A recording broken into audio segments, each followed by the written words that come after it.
तो इस वीडियो के बारे में इस वीडियो में हम टाइप्स ऑफ ओव्यूल को जानेंगे कि जो बीजांड होता है ओव्यूल्स जो होते हैं वो कितने प्रकार के होते हैं, किस आधार पर होते हैं, तो उसके बारे में हम स्टडी करेंगे। Types of ovule on the basis of integument, अध्यावरण के आधार पर जो ओव्यूल है बीजांड है वो कितने प्रकार का होता है। तो यहाँ पर लिखा गया है कि अध्यावरण के आधार पर ओव्यूल 3 प्रकार के होते हैं। कौन कौन सा है? फर्स्ट है एक अध्यावरणी, इसको हम इंग्लिश में कह सकते हैं यूनिटेगमिक।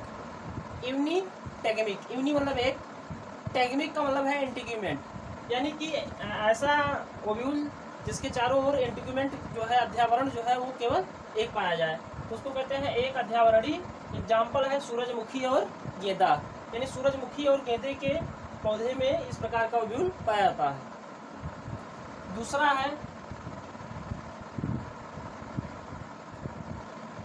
बाइटेगमिक, द्विअध्यावरणी, यानी कि ओव्यूल में ऐसा बीजांड जिसमें अध्यावरण की संख्या 2 होती है उसे हम बाइटेगमिक ओव्यूल कहते हैं। बाई का मतलब 2 और टेगमिक का मतलब इंटीग्यूमेंट।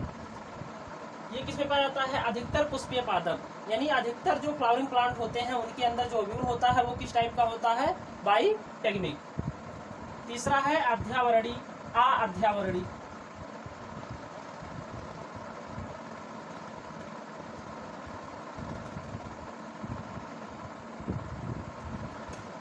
सॉरी यहाँ पर मिस हो गया है।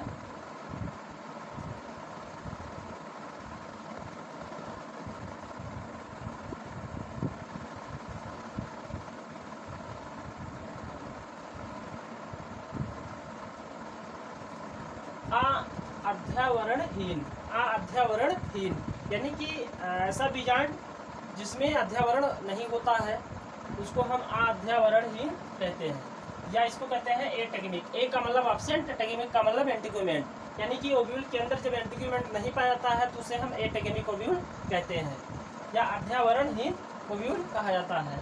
इसका उदाहरण है लोरैंथस और चंदन, इनके अंदर जो ओव्यूल होता है उसमें अध्यावरण नहीं पाया जाता है। दूसरा जो टाइप है बीजांड द्वार के आधार पर इसका जो वर्गीकरण किया गया है तो इस आधार पर 6 प्रकार के होते हैं। On the basis of micropyle. Micropyle क्या है? बीजांड द्वार, यानी कि बीजांड के अंदर प्रवेश करने का जो रास्ता होता है जिसके थ्रू स्टाइल जो है एम्ब्रियो सैक में प्रवेश करती है। निभाग तथा बीजांड द्वार के आधार पर बीजांड 6 तरीके के होते हैं। कौन कौन सा है? पहला है एट्रोपस, या इसको कहते हैं आर्थ्रोट्रोपस, हिंदी में कहते हैं रिज। एग्जाम्पल है र्यूमेक्स और पॉलीगोनम। र्यूमेक्स और पॉलीगोनम में जो ओव्यूल होता है वो कौन सा होता है? एट्रोपस होता है, या इसको हम आर्थ्रोट्रोपस ओव्यूल कहते हैं। दूसरा है, अगर आपसे पूछा है कि पुष्पीय पौधों में सबसे अधिक किस प्रकार का ओव्यूल पाया जाता है तो आप बताएंगे एनाट्रोपस ओव्यूल। यहाँ पर लिखा गया है 82%, यानी कि 82% पौधों में जो ओव्यूल होता है उसका नाम है एनाट्रोपस ओव्यूल। पी ग्राम और बीन में ये ओव्यूल पाया जाता है। तीसरा है हेमिट्रोपस या अर्धप्रतीप कहते हैं हिंदी में से। ये रैननकुलस, एक फैमिली है रैननकुलेसी, उसका प्लांट जो होता है रैननकुलस उसके अंदर पाया जाता है।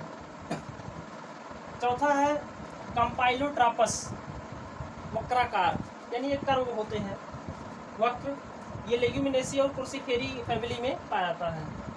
पांचवा है एम्फीट्रोपस या अनुप्रस्थ, ये लेमना और पोपी प्लांट में पाया जाता है। छठा है सर्सिनोट्रोपस, या हिंदी में कहते हैं कुंडलित बीजांड, तो ये जो है नागफनी के अंदर, नागफनी के अंदर इस प्रकार का ओव्यूल पाया जाता है। अब हम बात करते हैं स्ट्रक्चर ऑफ ओव्यूल, यानी कि ओव्यूल की जो संरचना होती है वो क्या होती है, उसमें कौन कौन सी चीज़ें पाई जाती हैं। जो हमें पढ़ना है हमारे सिलेबस में जो ओव्यूल है उसका नाम है एनाट्रोपस। यूपी बोर्ड परीक्षा में सबसे महत्वपूर्ण क्वेश्चन है, इस चैप्टर से 2 ही महत्वपूर्ण क्वेश्चन है, एक तो है डबल फर्टिलाइजेशन और दूसरा है एनाट्रोपस ओव्यूल। एनाट्रोपस या क्वेश्चन इस तरीके का आता है कि एक आवृतबीजी पौधे के बीजांड की संरचना का वर्णन कीजिए, तो उन संरचनाओं के बारे में हम स्टडी करते हैं।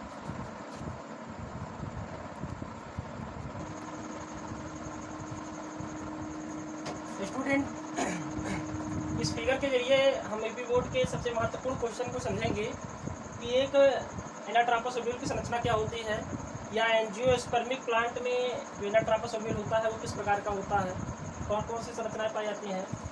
ये फिगर एपीबोट एग्जामिनेशन में बार बार पूछा गया है, ये वेरी इंपॉर्टेंट है। इसको आप ड्रा कर लीजिए फिगर को और इसके जो है पार्ट को समझ लीजिए कि कौन कौन से पार्ट होते हैं। सबसे पहले तो ये आप जानिए कि ओव्यूल किस प्रकार का है। तो ये ओव्यूल है एनाट्रापस, 82% प्लांट में पाया जाता है एनाट्रापस ओव्यूल। दूसरा कंडीशन है कि इसमें एंटीक्यूमेंट कितने हैं, 1 2, एंटीक्यूमेंट कितना है, अध्यावरण कितने हैं, 2 हैं। तो इस कंडीशन को हम कहेंगे बाइटेगमिक। तीसरा चीज़ है कि ये जो ओव्यूल है इसका जो एम्ब्रियो सैक है, भ्रूणकोश है, ये क्या है, ये भ्रूणकोश एम्ब्रियो सैक, इसका निर्माण जो होता है, इसके अंदर सेल्स का जो निर्माण है वो एक स्पोर से होता है, एक बीजाणु से होता है। तो इसलिए इस ओव्यूल को हम मोनोस्पोरिक ओव्यूल भी कहते हैं। क्या कहते हैं, मोनोस्पोरिक ओव्यूल, एक बीजाणु बीजांड। आगे हम आपको बताएंगे कि मोनोस्पोरिक ओव्यूल क्यों कहा गया है। तो जब डेवलपमेंट ऑफ एम्ब्रियो साइक पढ़ाएंगे तो उसमें हम बताएंगे। सबसे पहले आप समझिए न्यूक्लियस। न्यूक्लियस क्या होता है, न्यूक्लियस को हिंदी में कहते हैं बीजांड का है, यानी कि ये बीजांड का जो शरीर है उसको न्यूक्लियस बोला जाता है। बीजांड के अंदर जो सेल्स होते हैं वो किस प्रकार के होते हैं, तो टिश्यू में आपको पढ़ा गया होगा प्लांट टिश्यू में कि कुछ सेल्स होते हैं जिनको कहते हैं पैरेनकाइमेटस। तो बीजांड के अंदर के जो सेल्स होते हैं वो किस तरह के होते हैं, पैरेनकाइमेटस होते हैं। अगला है बीजांड द्वार के ऊपर वाले भाग को हम कहते हैं चलाजा एंड।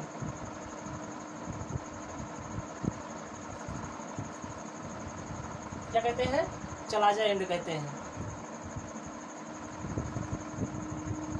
इसके बाद ये जो आप देख रहे हैं अध्यावरण, यानी कि व्हील को हाफ कवर करते हैं, कुछ अस्तर होते हैं, संरचनाएं होती हैं, जिसको हम कहते हैं एंटीक्यूमेन। अध्यावरण 2 है तो इसलिए इस कंडीशन को कहते हैं बाइटेगमिक ओव्यूल। अगला कंडीशन है ओव्यूल के अंदर संवहन पूल पाया जाता है। संवहन की जो प्रोसेस होता है वो चीज़ें हैं, तो उसके लिए क्या पाए जाते हैं, वैस्कुलर बंडल पाए जाते हैं, जाइलम फ्लोएम।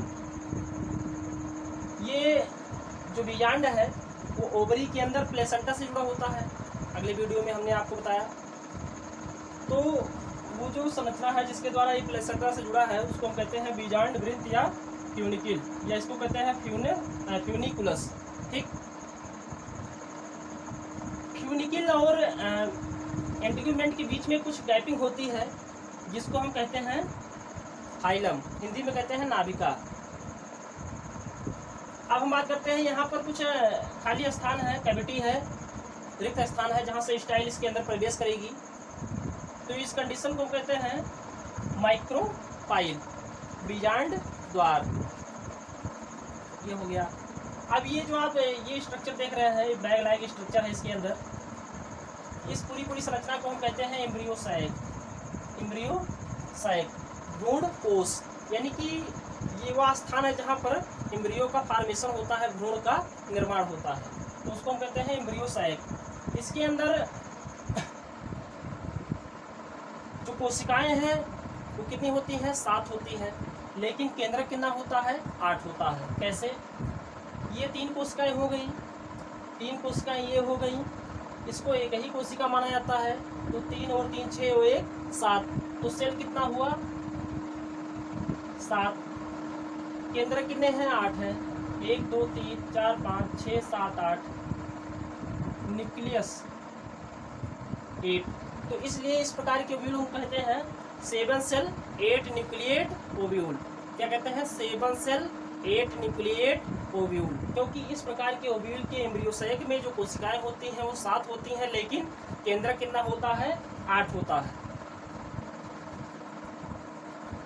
ये ऊपर वाले जो 3 कोशिकाएं होती हैं इनको हम कहते हैं एंटीकोडल सेल, हिंदी में कहते हैं प्रतिमुख कोशिका। ये जो बीच में है इसको हम कहते हैं पोलर न्यूक्लियाई, यानी कि ध्रुवीय केंद्रक। यहाँ पर आपको एक बड़ी कोशिका दिखाई पड़ रही है जिसको हम कहते हैं एग सेल, अंड कोशिका, और यहाँ पर नीचे 2 कोशिकाएं हैं जिसको हम कहते हैं सिनर्जिड, सहायक कोशिकाएं। एग सेल और सिनर्जिड आपस में जुड़कर जो संरचना बनाते हैं उसको कहते हैं एग अपरेटस, यानी कि अंड समुच्चय। तो ये थे इसके जो है डिटेल स्ट्रक्चर। एक चीज़ और जान लीजिए, आफ्टर फर्टिलाइजेशन यानी कि फर्टिलाइजेशन की प्रोसेस जब हो जाती है तो यहाँ से जो ये एग अपरेटस है यहाँ पर क्या बनता है, तो यहाँ पर जो है अभी तो यन कंडीशन है, लेकिन जब फर्टिलाइजेशन हो जाएगा यानी एक मेल गैमेट इससे फर्टिलाइज करेगा तो यहाँ से क्या बनेगा,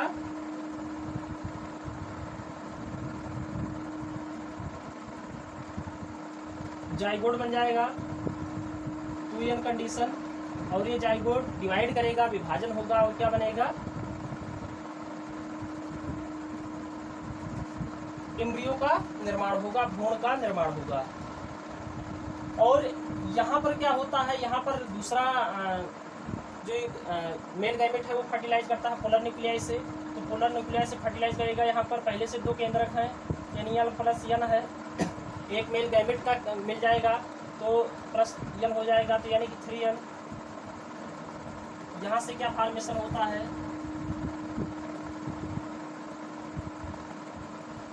एंडोस्पर्म का फॉर्मेशन होता है, भ्रूण कोश का फॉर्मेशन निर्माण होता है, जो 3N होता है यानी कि ट्रिप्लॉइड होता है। अगर 2N है तो डिप्लॉइड, केवल N है तो हैप्लॉइड, और 3N है तो ट्रिप्लॉइड कहते हैं। तो पोलर न्यूक्लियाई से जब एक मेल गैमेट फर्टिलाइज करता है तो इसकी संख्या हो जाती है N प्लस N यानी कि 3N, और इसको हम कहते हैं ट्रिप्लॉइड।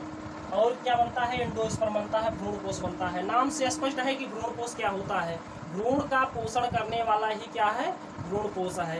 यूपी बोर्ड एग्जामिनेशन में एक क्वेश्चन पूछा जाता है कि भ्रूण कोश और भ्रूण कोश में क्या अंतर है, तो इसके बारे में आप जानिए। अब देखिए डबल फर्टिलाइजेशन थोड़ा सा यहाँ बताते हैं, अलग से उसका वीडियो बनाएंगे। देखिए स्टाइल के द्वारा एक मेल गैमेट यहाँ से फर्टिलाइज किया, दूसरा यहाँ से फर्टिलाइज किया, तो एक ही एम्ब्रियो साइक के अंदर जो फर्टिलाइजेशन की क्रिया है वो 2 बार हो रही है। इसी क्रिया को हम क्या कहते हैं, डबल फर्टिलाइजेशन कहते हैं। ट्रिपल फ्यूजन क्या है, तो ट्रिपल फ्यूजन का मतलब यह है कि 2N कंडीशन यहाँ पर पहले से है, 2 केंद्रक पहले से हैं, एक केंद्रक और जाकर फर्टिलाइज करता है तो केंद्रक की संख्या क्या हो जाती है, 3 हो जाती है। इसीलिए इसको कहा गया है ट्रिपल फ्यूजन, यानी कि 3 केंद्रकों का संलयन, 3 केंद्रकों का मिलन। तो ये डिटेल स्ट्रक्चर है, स्ट्रक्चर ऑफ ये एनाट्रोपस ओव्यूल। अब हम इसके बाद में मेगा स्पोरोजेनेसिस के बारे में जान लेते हैं।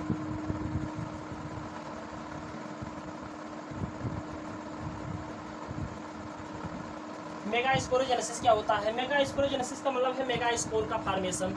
तो इसके फॉर्मेशन के लिए कौन सी कोशिकाएं होती हैं, आर्किस्पोरियल सेल्स ही होती हैं जो मेगा स्पोर का फॉर्मेशन करती हैं। अब कैसे करती हैं तो उसके बारे में हम जानेंगे अगले वीडियो में।